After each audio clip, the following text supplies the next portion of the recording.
when we try to emulate the sounds of the white-tailed deer. And of course, the grunt is one of the main vocalizations that white-tailed deer make. The bucks will make the males, especially as we get into the rut time of year, as we get into late October, early November, mid-November. Having the old grunt tube makes that a little bit easier. Here we go with a few grunt sounds.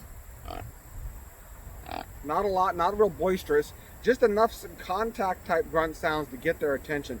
You don't want to blow too hard in the call, and you don't want to be too soft. Just nice guttural sounds. Use your hands to kind of open up that sound and spread it out. And sometimes that's all it can take. When I see a buck out there on a trail and I want him to come past my trail, sometimes that's all it takes to get their attention, to have them come moving in your way. But sometimes, and I'm guilty of this, you forget the old grunt tube at home, and I don't like being without it. So I got a plan for that. Follow me. Okay, class, we have all the supplies we need to make our super cool and cheap and easy grunt tube. Sheet of paper, pair of scissors, pencil, and a Scotch tape. Now, what we're going to do is go ahead and fold that paper in half, and then we're going to take the crease of that paper, and we're going to use our scissors to cut along the crease right down the center line of the paper. When we get to the center, we're going to cut just about a 1-inch bump out of the paper, just like that. That is going to be the bump that forms the reed for our call. Now we're going to take our pencil, roll it in the paper so that we can make the tube. That's what the pencil's for. Kind of a loose roll, snug up against the pencil to form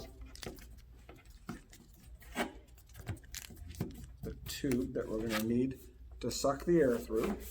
Now we'll go ahead and put a piece of tape on the tube. Keep it from unraveling on us, because that won't help us. And now that little bump that we formed in the tube, it's rolled up in the tube, so we've got to take the bump and peel it apart, peel it open so that it's fairly flat with the tube. It forms like a spade.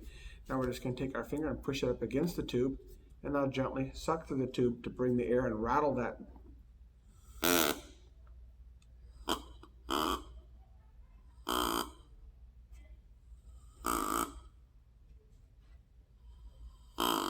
I'm barely sucking air, and if I suck too hard, it just closes the reed off. So just a gentle.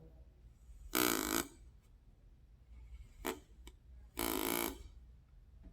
I put my hands over it, now it gives me a little deeper sound.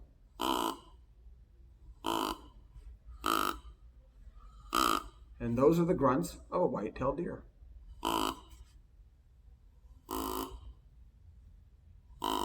Easy to do, fun to use in the field. Now let's get back in the field.